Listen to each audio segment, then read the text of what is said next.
Capítulo 2, Igreja Intencional. O autor começa então falando para que os pastores exponham o Evangelho, apresente o Evangelho para a igreja, não partir do pressuposto que eles já conhecem o Evangelho, que eles têm intimidade com o Evangelho, mas sempre apresentar o Evangelho na pregação. Ele vai até falar, inclusive, da pregação ser expositiva, né?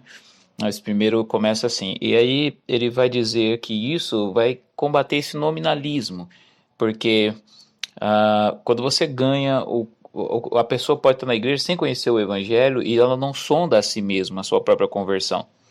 Uma outra coisa é que se você ganha as pessoas para alguma coisa. Aquilo que você usa para ganhar as pessoas é aquilo para o que você está ganhando elas. Então, se você ganha as pessoas com o evangelho, você ganha elas para o evangelho. Se você ganha elas com a sua performance, você ganha elas para si mesmo.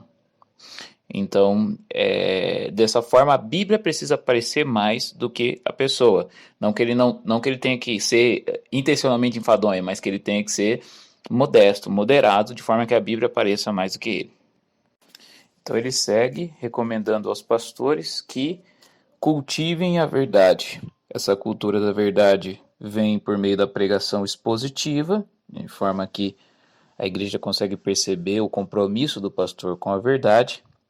Ela vem também por meio de relacionamentos, quando o pastor entende que ele também é ovelha, ele precisa se relacionar com o restante do povo, e vem com humildade, né? Quando o pastor se relaciona sinceramente, reconhecendo os seus erros, não tendo uma postura de alguém incorrigível. Os autores também continuam o capítulo incentivando a enxugar o rol de membros. Então, membros que não frequentam mais, eles são prejudiciais para a igreja. Primeiro porque a igreja não pode mais evidenciar a conversão deles, ela não pode evidenciar se eles estão firmes, perseverando em Cristo. Eles podem, mas ele está lá como membro da igreja, né? O pastor também vai prestar conta do rebanho para Deus, então aquela pessoa está como membro daquele rebanho e o pastor não consegue alcançá-lo porque ele já não está mais fazendo parte da comunidade, não frequenta mais os cultos de domingo, as reuniões semanais.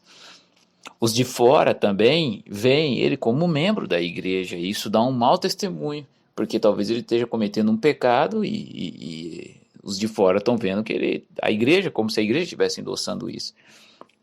Por isso é importante remover membros, né, do hall de membros. É claro que antes dessa remoção precisa haver um trabalho, uma busca por esses irmãos, uma compreensão do motivo que eles se afastaram e tentar de alguma forma colocá-los na igreja antes de fazer essa remoção, mas sempre comunicando ele dessa intenção de ter na igreja apenas membros atuantes e não só números, né?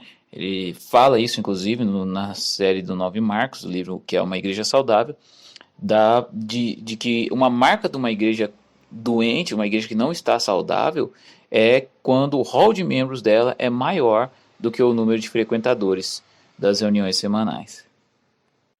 Então eles continuam esclarecendo como você esclarece o evangelho para os crentes da sua igreja e eles incentivam você a fazer entrevistas na ordem reversa, sempre partindo do membro que chegou por último, né, na ordem reversa, do membro que chegou por último, o último que foi colocado na lista de membros, até o membro mais antigo.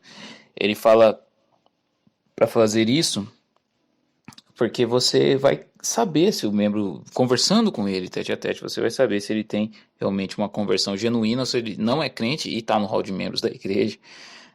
Ele também fez isso quando ele entrou na Capitol Hill, porque ele queria saber quem eram aquelas pessoas, quais expectativas que elas tinham e se elas tinham de fato o entendimento correto do evangelho. Ele ouvia elas falando sobre a gestão antiga, como era o pastor antigo, para saber quais também eram as expectativas dela em relação à eclesiologia.